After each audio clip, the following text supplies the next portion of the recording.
नमस्कार, स्वागत है आपका वंदे मातरम न्यूज पर। आपके साथ मैं हूं शारदा यादव। खबरों की ओर आगे बढ़ने से पहले नजर डालते हैं आज की सुर्खियों पर। कटघोरा नगर पालिका में नवनिर्मित चौपाटी का लोकार्पण।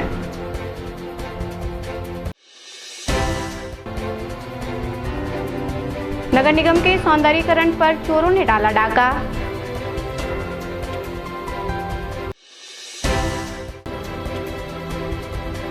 खदान प्रभावित परिवारों से मुलाकात की जय सिंह अग्रवाल ने। अब खबरें विस्तार से।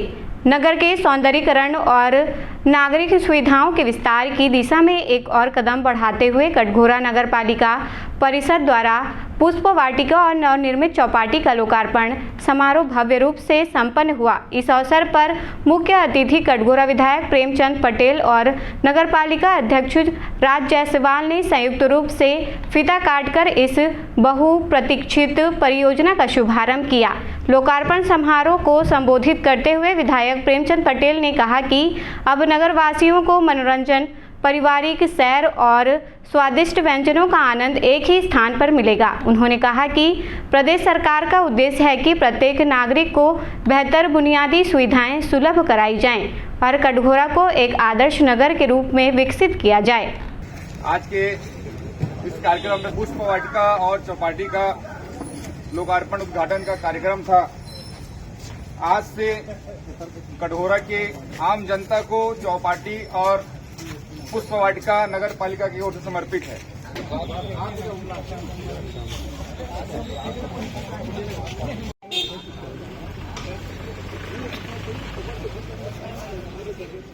आज कटघोरा नगर पालिका क्षेत्र में दो कार्यों का लोकार्पण हुआ है।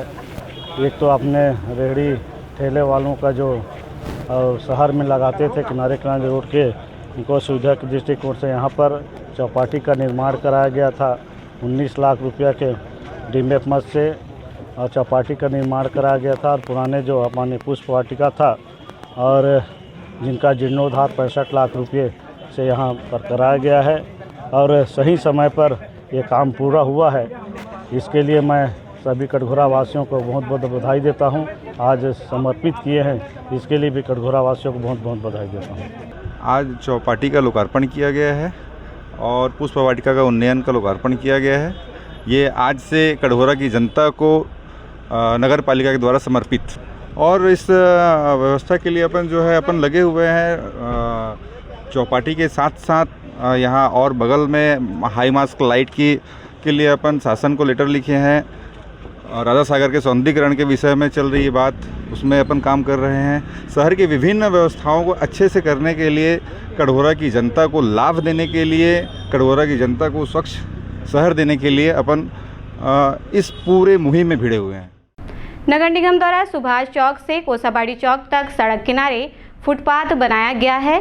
इसकी सुंदरता बढ़ाने के लिए इनमें लोहे के ग्रिल लगाए गए हैं, लेकिन निर्माण के कुछ महीनों बाद ही इन पर चोरों की नज़र पड़ गई और हालात ये हैं कि शहर के सौंदर्यीकरण के लिए लगाए गए लोहे की रेलिंग दीवारों के हिस्से और अन्य धातु सामग्री तक सुरक्षित नहीं है। चोरों को मौका मिलते ही कीमती सामान उखाड़ कर ले जा रहे हैं। चोरों की इन हरकतों से न सिर्फ शहर की सुंदरता बिगड़ रही है, बल्कि लोगों की सुरक्षा पर भी सवाल खड़े हो रहे हैं। निगम द्वारा इनका पुनः निर्माण किया जाए और सुरक्षा के उचित उपाय किए जाने चाहिए। साथ ही आम नागरिकों में भी जागरूकता की आवश्यकता है कि निगम द्वारा निर्मित कलाकृतियाँ उनके उपयोग के लिए ही बनाई गई हैं, इसको नुकसान ना पहुँचाएं।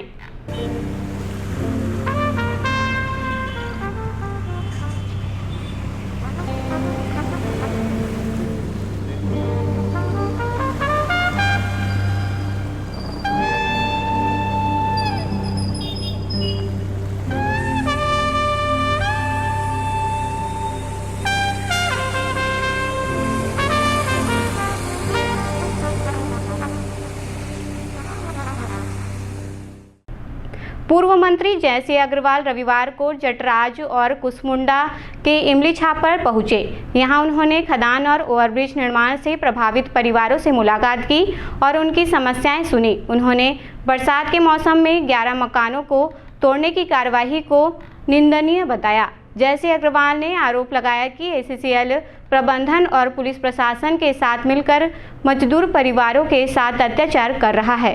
उन्होंने कहा कि यदि प्रशासन ने जल्द ही इन परिवारों के पुनर्वास की व्यवस्था नहीं की तो उग्र आंदोलन किया जाएगा। इस मौके पर स्थानीय जनप्रतिनिधि और बड़ी संख्या में ग्रामीण भी मौजूद रहे। हमारा सिद्धू जायसवाल नाम है, सुभाष जायसवाल अपाहिज है जी। बेड पर हैं, कम से कम बोले थे 2 महीना बना के देंगे मकान, हमको मकान बना के नहीं दिए। इसका कोई मतलब सावधान नहीं कर रहे हैं, सब अपने अपने काम में भिड़ गए। हमारा काम करने के लिए आप लोग अभी कैसे गुजर बसर कर रहे हैं? अभी तो हम लोग किराए में हैं, गुजर बसर तो किराए में, मतलब मकान कितने दिन किराए में रहेंगे? 2 महीना 3 महीना, इसके बाद तो हमको भगा दिया जाएगा, तो हम कैसे करें? किन लोगों ने आश्वासन दिया था कि मकान बना के दे देंगे? यहाँ TI सर दिए थे और क्या बोलते हैं GM बोले थे और तहसीलदार बोले थे कि हम मकान बना के देंगे 2 महीना के अंतर्गत में, लेकिन हमको मकान बना के नहीं दिया गया। देखिए, अभी जब केंद्रीय मंत्री कोयला मंत्री किशन रेड्डी जी आए थे तो उन्होंने कहा है और राज्य सरकार पे और शासन प्रशासन पे सब पे दबाव बनाया है कि हमको कोयला का प्रोडक्शन बढ़ाना है, चाहे उसके लिए कुछ भी तोड़ना पड़े, तोड़ फोड़ करना पड़े, जंगल काटना पड़े, कुछ भी करो, हमारा कोयला का प्रोडक्शन बढ़ना चाहिए। अभी उनके एक कोयला राज्य मंत्री आए थे, उन्होंने बाकायदा बयान दिया अखबार में, प्रेस के सामने में, कि जंगल नहीं कटेगा तो कोयला कहाँ से निकलेगा। मतलब जंगल काटने के लिए वो इतने आतुर हैं, मतलब जंगल लगाने की बात नहीं कर रहे हूँ, जंगल काटने की बात कर रहे हैं। और दूसरी चीज़, जो पेड़ चाहे ACCL हो, बाल्को या जो भी आपके PSU हैं जो पेड़ लगाते हैं, वो पेड़ हैं कहाँ? उनकी गिनती कौन कराएगा? क्या कभी पर्यावरण विभाग ने उसको गिनती किया? प्रशासन ने उसकी पहल की कि हम गिनती कर लें कि पेड़ हैं कि नहीं, जिंदा भी है कि नहीं? तो इस प्रकार से मतलब केंद्रीय मंत्री हो, केंद्रीय राज्य मंत्री हो, इस प्रकार का गैर जवाबदारी वाला बयान देना उचित नहीं है। हम उसका भी पुरजोर विरोध करते हैं। कोरबा में जिस प्रवृत्ता के साथ जो प्रशासन और पुलिस का दुरुपयोग करके ACCL प्रबंधन हो, चाहे बाल्को प्रबंधन हो, ये सब आपका अगर मान लीजिए धरना प्रदर्शन करेगा तो शासकीय कार्य में बाधा का केस बना देंगे। जटराज के ग्रामीणों ने अगर मान लो सर्वे का विरोध किया तो उनको केस बना दिया गया, और ऐसे लोगों के ऊपर भी केस किया गया है जो वहाँ स्पॉट पे नहीं थे। एक व्यक्ति तो विकलांग है, उस पर मारपीट का केस बनाया गया। खुद जो आदमी चल फिर नहीं सकता, वो क्या मारपीट करेगा दूसरे से? तो इस प्रकार से एक आपका डॉक्टर साहब है, वो थे ही नहीं वहाँ, उन पे केस। जो मजबूत लोग हैं जो विरोध करते हैं गलत कामों का या जो जायज़ मांगों के लिए प्रदर्शन करते हैं, उनको झूठों मामलों में फंसाया भी जा रहा है।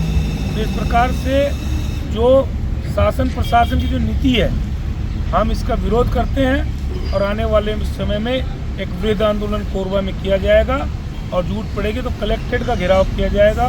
चाहे ACCL की मामला हो, चाहे बाल्को का मामला हो, जितनी भी गलती ये विभाग कर रहे हैं, इन सब के विरोध में हम आने वाले समय में कलेक्ट्रेट का घेराव करेंगे। नगर निगम कोरबा के मुख्य प्रशासनिक भवन साकेत और सभी जोन कार्यालयों में अब प्लास्टिक पानी की बोतल और प्रतिबंधित प्लास्टिक डिस्पोजल का उपयोग नहीं किया जाएगा। निगम आयुक्त आशुतोष पांडे ने इस संबंध में सख्त निर्देश जारी किए हैं। आदेश के मुताबिक किसी भी कार्यक्रम आयोजन और बैठकों में भी प्लास्टिक बोतलों का प्रयोग पूरी तरह प्रतिबंधित रहेगा।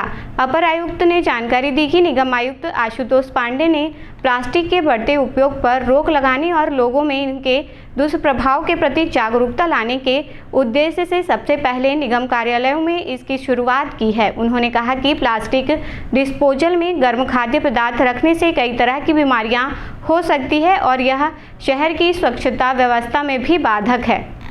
शासन के निर्देशानुसार पूरे निगम में देर किया गया है। सभी मार्केट में इसके संबंध में कार्यवाही भी कर रहे हैं। हम लगातार सभी जगह प्लास्टिक के लिए जो पन्नी जो दिख रहा है, जिसके लिए 40 माइक्रोन से कम है, वो ऐसे जितने भी हैं सबको पर कार्रवाई कीजिए। इसी संदर्भ में हमारे आयुक्त महोदय ने बड़ा स्टेप उठाया है कि हमारे नगर निगम कार्यालय में जितने भी प्लास्टिक के बॉटल हैं वो निषेध रहेंगे और उसके स्थान पर स्वयं लोग अपने बॉटल लेके आएंगे, कांच के बॉटल और जो अन्य बॉटल हैं तो उसका उपयोग करेंगे। और इसके लिए सर ने हर प्रकार की सुविधा देने का सभी को आश्वासन दिया है। तो उसकी शुरुआत में अपने ऑफिस से कर रहा है। इस एक संदेश देने की कोशिश कर रहे हैं कि ये प्लास्टिक है जो हर जगह एक अवरोध उत्पन्न करता है, नालियों में अवरोध उत्पन्न करता है, बहाव में अवरोध उत्पन्न करता है, जमीन उससे अनुर्वर हो जाते हैं। तो इन सब चीज़ों को रोक लगाने के लिए हमने अपने ऑफिस से भी शुरुआत की है इसकी। उरगा स्थित मीरा रिजॉर्ट में चल रही सिद्ध कथा वाचक पंडित प्रदीप मिश्रा की शिव पुराण कथा में श्रद्धालुओं की भारी भीड़ देखने को मिल रही है। कथा के दूसरे दिन सुबह से ही श्रद्धालुओं का जनसैलाब उमड़ता रहा। दूर दूर से लोग भगवान शिव की महिमा और कथावाचक पंडित प्रदीप मिश्रा के वचनों को सुनने पहुंचे। भक्तों ने भजन आरती और कथा का श्रद्धापूर्वक श्रवण किया। आयोजन स्थल भक्तिमय वातावरण से सराबोर नजर आया। आयोजकों ने श्रद्धालुओं की सुविधा के लिए विशेष व्यवस्था भी की थी।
कोरबा में रेलवे क्रॉसिंग पर जाम की समस्या आम हो गई है। ट्रेनों के आगमन के कारण दिन में दर्जनों बार क्रॉसिंग बंद होता है। कभी कभी घंटों जाम में लोगों को परेशान होना पड़ता है, जिसके कारण लोग अपना समय बचाने के लिए फ्लाईओवर से जाना पसंद करते हैं, जिससे दरी रोड की तरफ फ्लाईओवर पर जाम की स्थिति निर्मित होती है और गाड़ियों की लंबी कतार लग जाती है। इस समस्या के समाधान के लिए यातायात पुलिस की व्यवस्था नियमित रूप से किया जाना चाहिए, जिससे आवागमन में लोगों को असुविधा न हो। हिंदी मासानुसार श्रावण मास का आरंभ 11 जुलाई 2025 शुक्रवार से हो गया है, जो 9 अगस्त 2025 शनिवार तक रहेगा। आयुर्वेद के अनुसार प्रत्येक मास में विशेष तरह के खान पान एवं दिनचर्या का वर्णन किया गया है, जिसे अपनाकर हम स्वस्थ रह सकते हैं। इसी विषय पर आयुर्वेद चिकित्सक नाड़ी वैद्य डॉक्टर नागेंद्र नारायण शर्मा ने श्रावण मास में खान पान और जीवन शैली के विषय में जानकारी देते हुए बताया कि आयुर्वेद का मुख्य प्रायोजन स्वस्थ व्यक्ति के स्वास्थ्य की रक्षा करना तथा रोगी व्यक्ति के रोग को दूर करना है। इस प्रयोजन की पूर्ति हेतु आयुर्वेद में दिनचर्या, रात्रिचर्या एवं ऋतुचर्या का विधान बताया गया है। देखिए, श्रावण मास अभी 11 जुलाई से प्रारंभ हो चुका है, जो कि 9 अगस्त तक रहेगा। हमारे आयुर्वेद में हर माह में विशेष तरह के खान पान का, आहार विहार का वर्णन है, जिसको अपनाकर हम मास में उसे अपनाकर स्वस्थ रह सकते हैं। श्रावण मास में जैसे कि वर्षा ऋतु अपने पूरे स्वभाव पर रहती, पानी अत्यधिक गिरता है, तो जगह जगह नमी, गंदगी, कीचड़ इस तरह हो जाता है। तो इसमें जो कीट है, मच्छर है, मक्खी है आदि जंतु का पनपने का जो कारण है वो बढ़ जाता है।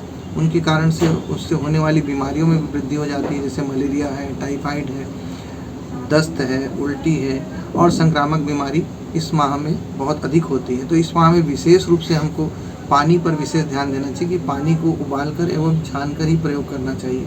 साथ में इस माह में वात दोष बहुत विकृत हो जाता है, तो वात सामक द्रव्यों का प्रयोग करना चाहिए, जैसे स्नेह युक्त भोजन, पुराना अनाज, चावल, लहसुन आदि चीज़ों का जो वात सामक चीज़ें हैं उसका सेवन करना चाहिए। साथ ही इस माह में हरितकी, हरड़ का सेवन अवश्य करना चाहिए सभी को, जिससे हमारी पाचक अग्नि अच्छी होती है और वात का समन होता है। तो कहा भी गया है कि यस्य माता न अस्ति तस्य माता हरितकी। हरितकी जो है हमारी माता के समान हमारे शरीर को ऊर्जा और स्वास्थ्य प्रदान करती है। तो हरड़ का सेवन इस माह में अत्यंत उपयोगी बताया गया है।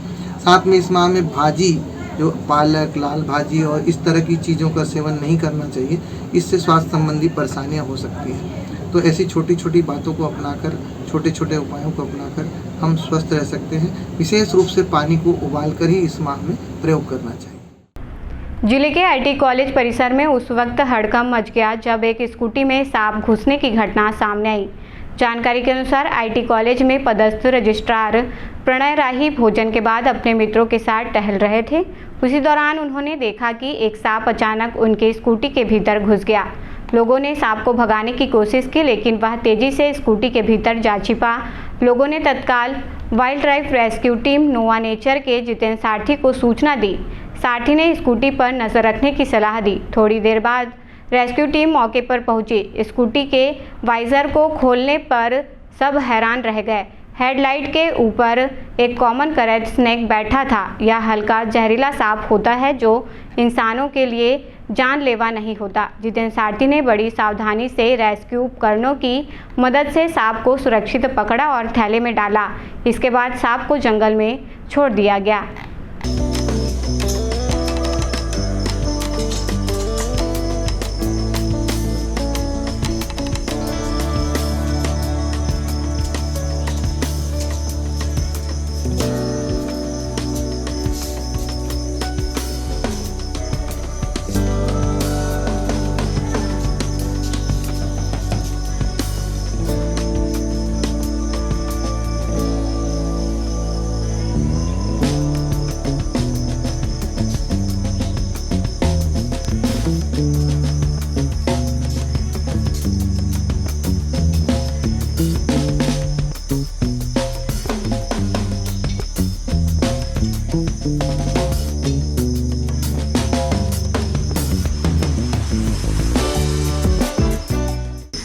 आज रात को करीब वही 9 साढ़े 9 बजे के आसपास जैसे ही हम बाहर निकले तो एक सांप देखे अजीब सा। तो उसके बाद वो मेरे एक्टिवा में अंदर घुस गया। देखने में बहुत ही खतरनाक और जहरीला सांप जैसा लगा, जैसा कि वो है। फिर उसके बाद तुरंत हमने सबसे पहले वाइल्ड लाइफ के जो हमारे हैं एक्सपर्ट यहाँ के कोरबा जिले के श्री जितेंद्र सारथी जी को फ़ोन किया। उन्हें तुरंत आए और बड़ी मशक्क़त के बाद, क्योंकि वो ऐसे जगह बैठ गया था कि मेरे गाड़ी को देखे होंगे आप वीडियो में कि उसको खोल के बहुत मुश्किल से निकाले हैं। और सबसे अच्छी बात यह है कि अब रात को कम से कम हम अच्छे से आराम से सो पाएंगे। इसके लिए मैं जितेंद्र सारथी जी का बहुत दिल से धन्यवाद देता हूँ। जिले में पहली झमाझम बारिश के साथ ही किसानों के चेहरे खिल उठे हैं। लंबे समय से बारिश का इंतजार कर रहे किसानों ने खेतों में उतरकर बुआई की तैयारियां शुरू कर दी है। कहीं खेतों में जुताई का काम चल रहा है तो कहीं धान की नर्सरी डालने का कार्य प्रारंभ कर दिया गया है। किसानों का कहना है कि इस बार समय पर अच्छी बारिश हुई है, जिससे फसलों की पैदावार बेहतर होने की उम्मीद है। ग्रामीण अंचलों में सुबह से ही किसान खेतों की जुताई में लगे हुए हैं। खेती किसानी के इस मौसम में गांवों का नज़ारा पूरी तरह बदल गया है। खेतों में हरियाली की उम्मीद के साथ किसान मेहनत में जुट गए हैं।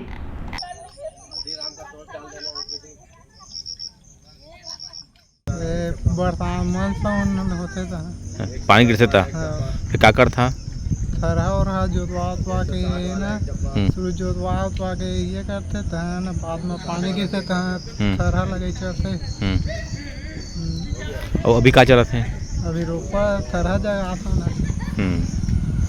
एक बात का करी है, एक बात थरहा नहीं गई चल ओकर बाद ओकर बाद एक 2-3 महीना बाद दवाई ववाई छींकता था। पर बात है ना दवाई ववाई चलते थे 3-4 महीने बाद। खेती किसानी में बहुत मेहनत लगते हैं। भाटीगुड़ा थाना हड्डी बाजार क्षेत्र में एक दर्दनाक घटना सामने आई है। 11 वर्षीय रीना कुमारी यादव की सांप के काटने से मौत हो गई। यह घटना देर रात करीब 3 बजे की है, जब परिवार के लोगों ने घर में सांप को देखा। थोड़ी ही देर में रीना की तबीयत बिगड़ने लगी। परिजन उसे आनन फानन में जिला अस्पताल लेकर पहुंचे, जहां इलाज के दौरान सुबह उसकी मौत हो गई। रीना कुमारी यादव स्थानीय विद्यालय में कक्षा 5वीं की छात्रा थी। इस घटना से परिवार सहित पूरे गाँव में शोक का माहौल है। का नाम है? रीना कुमारी। उमर? अच्छा बताओ कैसे हो इसमें, का घटना हो गई? मोरा सांप बिलिया का सांप काट दी। कब काटी सांप? रात के हुई 3 बजे करीब। आज रात के? आज रात के 20 में। कैसे पता चली सांप वाला घटना हुआ? घटना में मतलब अपन दादी के रहो सो रही सारे तो दादी है देखिए सांप ला, तब हमन लोग उठे हमन जाकर देखें तो वह बिस्तर के अंदर में घुस गए कारण सांप कटई तो मारबो के याद रहे तो जस्ट आगे में थोड़ा दूर से उनमें घुस गए। फिर बच्ची ले कहाँ लेके गए? बच्ची होकर बाद ना वो बस के पास फिर सोचते ना हम काटो हुई कि तो वह उल्टी करने लगी। उल्टी करी पेट में दर्द हुई सीधा हम इहें लेके आए हॉस्पिटल, जिला अस्पताल। जिला अस्पताल में तो इलाज हुई थोड़ा? हाँ चालू हुई। उसके बाद 1-1.5 घंटा के बाद डॉक्टर में 2-3 नहीं देखिए। कौन सी क्लास में पढ़ा थे? वो 5वीं। अब वक्त हो चला है हमारे खास और ज्ञानवर्धक कार्यक्रम पूछो तो जाने का। यहाँ आम जनता से जुड़ने का हमारा प्रयास है, जिसमें हर क्षेत्र से सवाल पूछे जाएंगे और सही जवाब देने वालों को दिया जाएगा आकर्षक उपहार।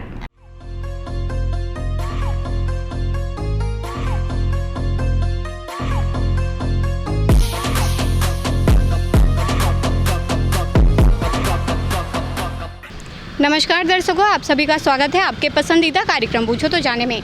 आज का हमारा सवाल है कि 3 अक्षर का मेरा नाम उल्टा सीधा एक समान पूछो तो जानो मेरा नाम। आज के हमारे विजेता को दिया जाएगा फिजिक्स वाला कोचिंग इंस्टीट्यूट की ओर से आकर्षक उपहार। तो आइए चलते हैं दर्शकों के बीच और जानते हैं आज के सवाल का जवाब। 3 अक्षर का मेरा नाम उल्टा सीधा एक समान पूछो तो जानो मेरा नाम, क्या है आंसर? ये सब मैं नहीं जानती बेटा।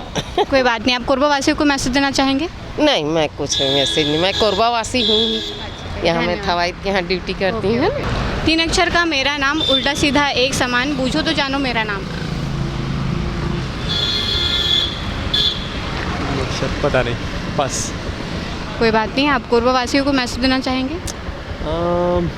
हाँ, अभी एक्सीडेंट्स वगैरह काफ़ी हो रहे हैं तो थोड़ा सा उस पर ध्यानपूर्वक गाड़ी वगैरह चलाना चाहिए।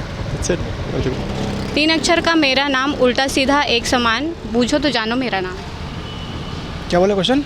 3 अक्षर का मेरा नाम उल्टा सीधा एक समान पूछो तो जानो मेरा नाम, क्या है आंसर?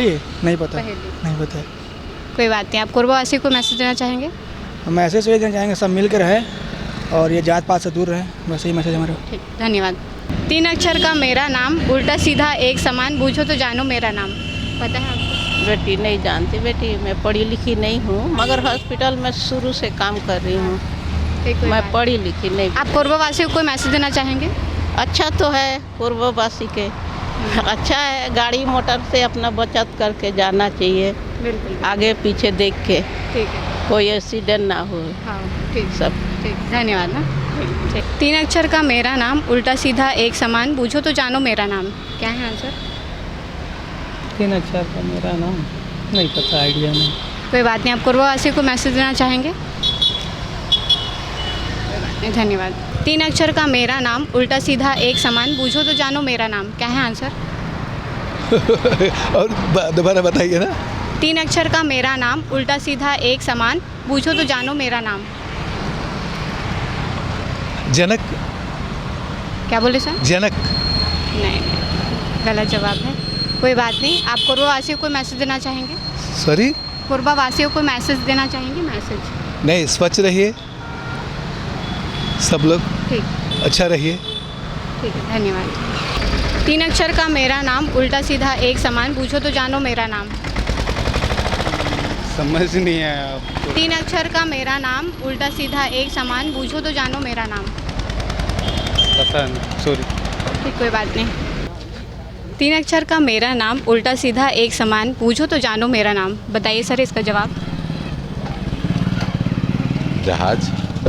आप श्योर हैं सर? श्योर। बिल्कुल सही जवाब दिया है आपने। आपका नाम क्या है? डॉक्टर शत्रुदल नाथ। सर आपको मिलता है फिजिक्स वाला कोचिंग इंस्टीट्यूट की ओर से आकर्षक उपहार। कैसा लग रहा है जीत के? थैंक यू, बहुत अच्छा लग रहा है। और मैं ये बताना चाहूँगा आपके जो चैनल है बहुत अच्छे आप लोग काम कर रहे हैं, इस तरह से जागरूक कीजिए जनता को। और मैं लगातार देखता हूँ आपके चैनल को और मैं चाहता हूँ कि जो आप लोग इस तरह के कार्यक्रम को और आगे बढ़ाएं और नए आयाम स्थापित करें। Thank you. Thank you sir. 3 अक्षर का मेरा नाम उल्टा सीधा एक समान पूछो तो जानो मेरा नाम। 3 अक्षर का मेरा नाम एक है डाल्टा, एक है जहाज। आप श्योर हैं सर? बिल्कुल सही जवाब दिया है आपने, लेकिन आज के विजेता को हम उपहार दे चुके हैं। तो आप कोरबा वासी को आया, कम से कुछ तो चॉकलेट लेके खिलाइए। आप कोरबा वासी को मैसेज देना चाहेंगे? हाँ, गाड़ी सही ड्राइव करें, एक्सीडेंट से बचें। धन्यवाद। आज का हमारा सवाल था कि 3 अक्षर का मेरा नाम, उल्टा सीधा एक समान, पूछो तो जानो मेरा नाम, जिसका सही जवाब है जहाज। आज के हमारे विजेता रहे हैं डॉक्टर शदलान, जिन्हें दिया गया है फिजिक्स वाला कोचिंग इंस्टीट्यूट की ओर से आकर्षक उपहार। आज के लिए बस इतना ही। कल फिर मिलते हैं एक नए सवाल और जवाब के साथ। बन रहे वंदे मातरम न्यूज़ के साथ, तब तक के लिए नमस्कार। खबरों का सिलसिला यूं ही जारी रहेगा। देखते रहिए वंदे मातरम न्यूज़। मिलते हैं अगले बुलेटिन में, तब तक के लिए नमस्कार।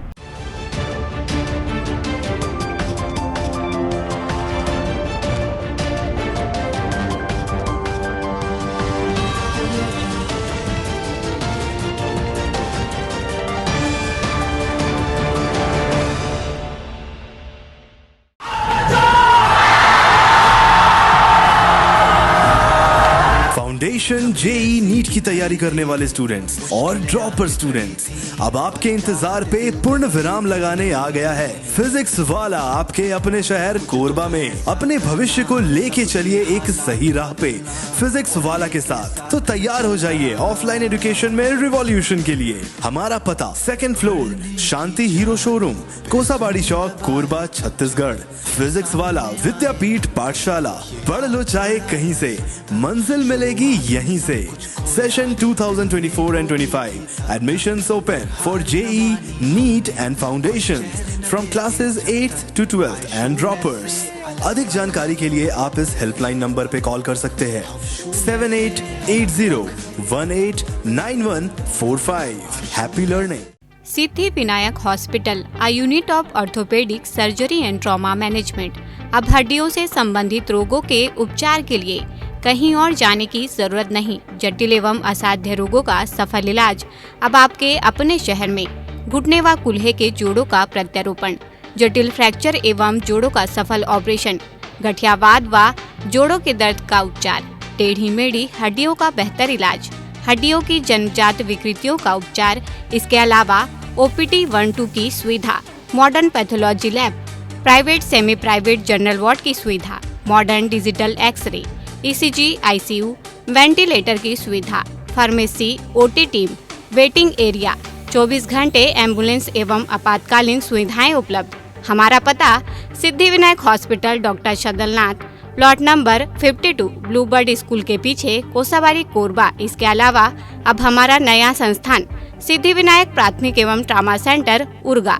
इस केंद्र में फार्मेसी, एक्सरे, पैथोलॉजी व आपातकालीन चिकित्सा सुविधा उपलब्ध है। तो संपर्क करें मोबाइल नंबर 9993000683, 9109488443 कोरबा के लिए, 8120195179 उर्गा के लिए।